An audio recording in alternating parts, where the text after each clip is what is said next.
spent all weekend working on a proposal. Now Mark's in there trying to pass it off as his own. Honestly, I really don't know why I bother sometimes. It's ridiculous. Workplace conflicts drain resources, take up valuable time and money, and create uncomfortable working environments.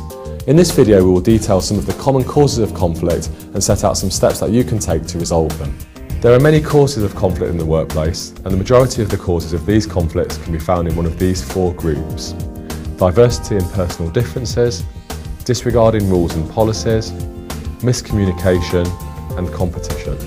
All conflicts can be resolved.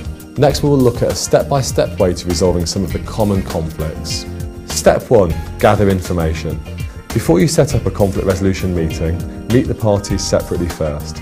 Listen carefully to their concerns without judging them, and encourage them to be open and honest about their feelings, their needs, and their goals. Ask them to consider the other person's viewpoint. Make sure that you remain objective and focus on the work issues. Ask questions about the impact of the conflict on the team performance, on client relationships, on team morale. Step 2. Bring the parties together. Make sure that everyone involved understands that the conflict will be resolved through discussion and negotiation. Establish some guidelines to make sure that this is a safe and constructive meeting. The main guidelines for such a meeting are: remain respectful, don't interrupt each other, be open and honest, be assertive, not aggressive when you talk. Step 3. Agree on the problem. Agree on what the actual problem you're trying to solve is before you try to find a mutually acceptable solution.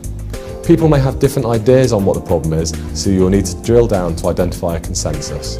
Step 4. Brainstorm solutions. If everyone is going to feel satisfied with the resolution, it'll help if everyone has had fair input in generating solutions. Encourage the parties to be creative and innovative, but don't lose sight of the goal at hand.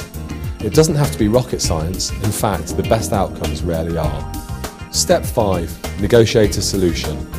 By this stage, the conflict may almost be resolved. Those involved may now better understand the different perspectives, and a mutually satisfactory solution may have been reached. At the end of the meeting, double-check that the parties are equipped to resolve any future conflicts.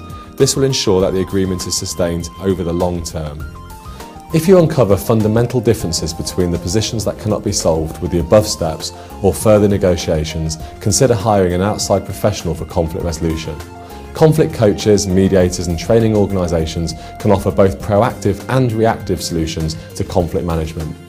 For more information, or if you'd like to find out more about conflict resolution support from the professionals, visit our website at www.thetcmgroup.com.